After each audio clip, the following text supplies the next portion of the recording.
This is Olusola Television. Welcome to News Top Up, your weekly recap of trending stories. I am Olusola Iyanu. In national security, Nigeria's Chief of Defense Staff, General Olufemi Oluyede, has defended the rehabilitation of repentant terrorists as part of the fight against insurgency. Speaking at a stakeholders meeting in Abuja, he emphasized that military force alone cannot end terrorism, highlighting non-kinetic measures such as disarmament, rehabilitation, and reintegration under Operation Safe Corridor. Because as we speak now, everything about safe corridor is being driven by defense headquarters. And there's no part of the budget that says, okay, you should run Operation Safe Corridor. Since its inception in 2016, the program has processed thousands of ex-combatants, including over 100 recently in Borno State. While the initiative aimed to break the cycle of violence and provide intelligence to security agencies, it has drawn mixed reactions over justice for victims and the risk of reoffending. In politics, Senate President Godswill Akpabio has reaffirmed his support for the creation of an autonomous state from Delta State. Speaking at the APC South-South Zonal Congress in Asaba, he proposed Asaba as the capital of the new state, with Warri remaining as the capital of the existing Delta State. The capital will be in Asaba. And then for Delta State proper, the capital will be in Warri. So it's not a problem. The president has spoken. Praise the Lord.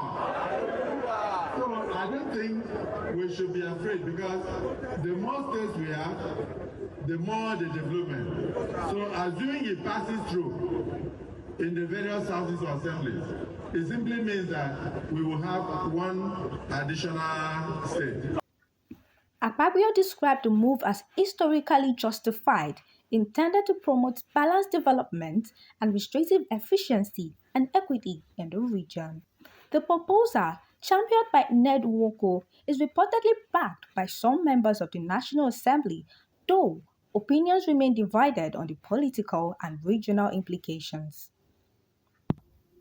In governance news, Anambra State Governor Professor Charles Soludo has ordered the suspension of civil servants for persistent tardiness.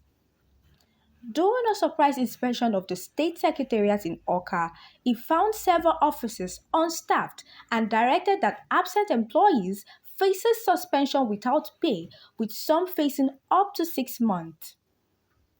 The head of service has been tasked with enforcing the directive, emphasizing that punctuality and efficiency are critical for effective governance.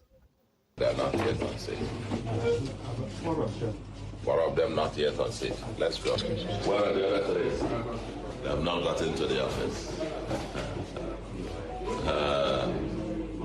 What you do is to turn those chairs down. That's part of the shipping out that will have to go. Those who haven't come, we're going to shut them off for the remainder of this year. And they will have to go.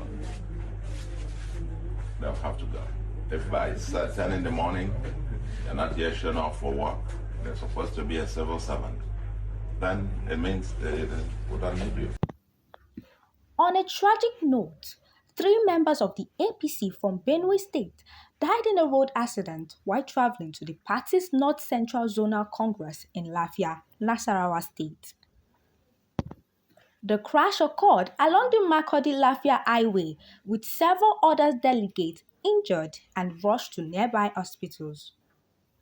Party leaders described the incident as heartbreaking, offering condolences to the families and colleagues of the deceased, highlighting the risks political delegates face during official travel. In economic news, Nigeria's fuel market is seeing a small reprieve as the Dangote refinery cut its petrol gantry price to around 1,200 naira per litre. This follows earlier spikes to over 1,275 naira per litre in March, driven by global food cost pressures and supply chain challenges.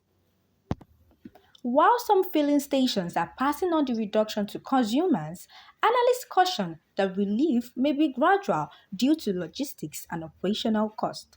Despite a crude supply shortfall, the refinery remains the country's largest, supplying domestic demand and exporting products across Africa.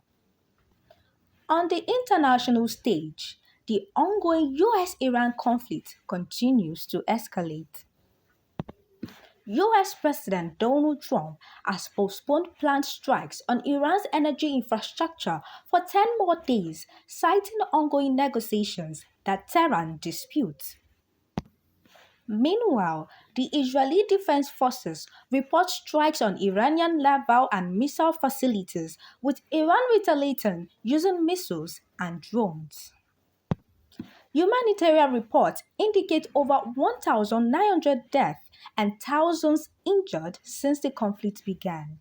Regionally, Saudi Arabia is calling on the United States to intensify military action, viewing the conflict as an opportunity to reshape the Middle East strategic balance.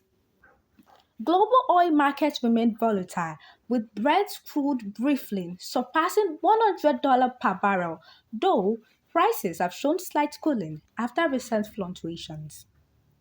That's all for this week.